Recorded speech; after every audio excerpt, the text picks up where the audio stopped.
अस्सलामु अलैकुम, welcome back to my channel. And सब कैसे हैं? सब खैरियत से होंगे आई होप। और मेरा वीकेंड भी बहुत बहुत बहुत अच्छा गुज़रा। और कैसे गुजारा मैंने अपना वीकेंड, ये आप बैक पे जो बैनर देख रहे हैं, जी, हैप्पी बर्थडे जोया। जोया की बर्थडे हमने सेलिब्रेट की। ऑल्दो इट्स ऑन 21 सितंबर, लेकिन हमने वीकेंड पे इसको सेलिब्रेट किया। और कैसे सेलिब्रेट किया, आइए मेरे साथ चलिए और देखिए। मेरे फर्स्ट बॉर्न बेबी के साथ जो एक प्यारे प्यारे मोमेंट्स मैंने सेलिब्रेट किए और इसके माइलस्टोन को सेलिब्रेट किया। एवरी मंथ की इसकी पिक्चर्स थी। तो आइए ये क्यूट सा टीज़र देखते हैं और उसके बाद हम birthday celebration.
Zoya, today's your birthday. चलिए हम तैयार होते हैं. Let's go. Get ready.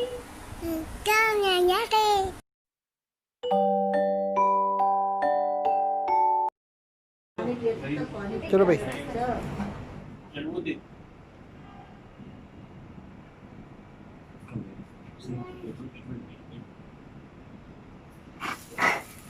Happy birthday to you. Happy birthday. Wow.